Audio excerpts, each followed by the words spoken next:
पापा के पगरिया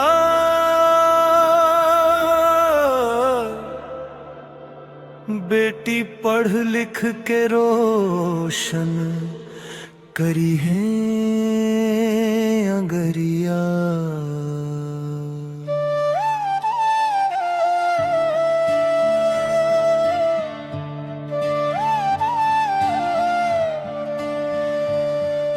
संस्कार के दीपक दिल में जली, बाबा साहेब के राह पर आगे बढ़ी।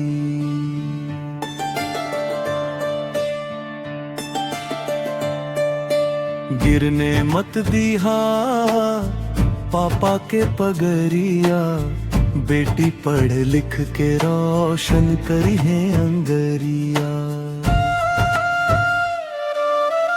पापा कहेलन बिटिया तू खूब पढ़ी, ज्ञान के उजियारा से अंधियारा गड़ी।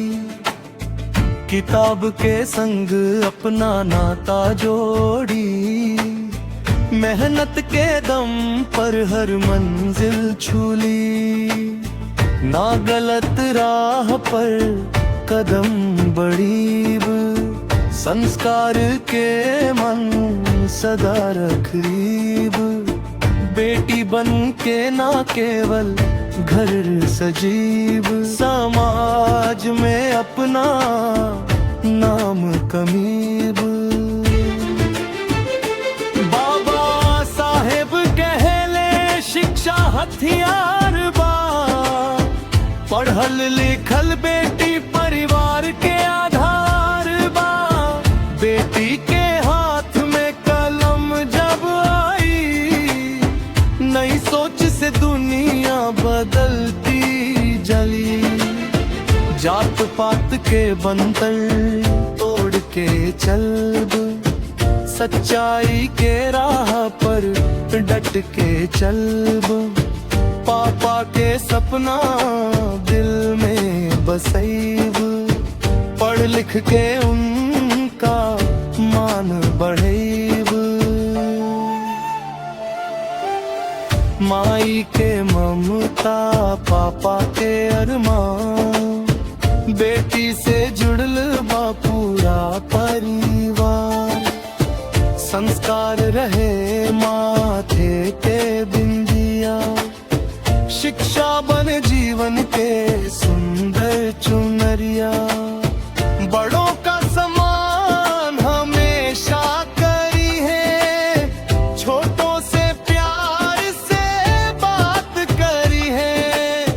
ज्ञान और संस्कार साथ लेके चलब, हर मुश्किल से हंस कर लड़ब।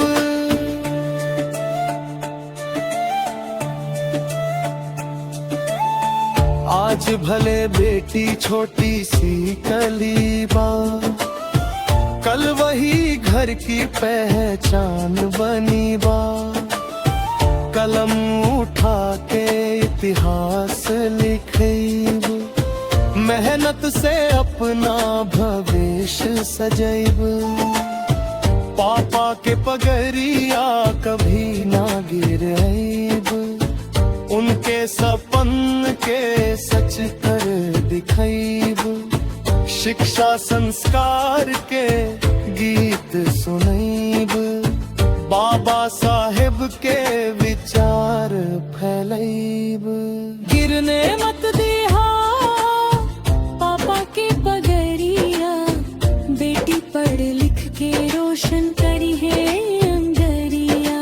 संस्कार के दीपक दिल में जली, बाबा साहेब के राह पर आगे बढ़ी।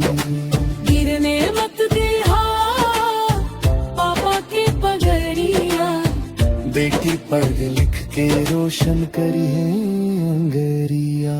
शिक्षा हो हथियार, संस्कार हो पहचान, बेटी से रोशन हो पूरा हिंदुस्तान।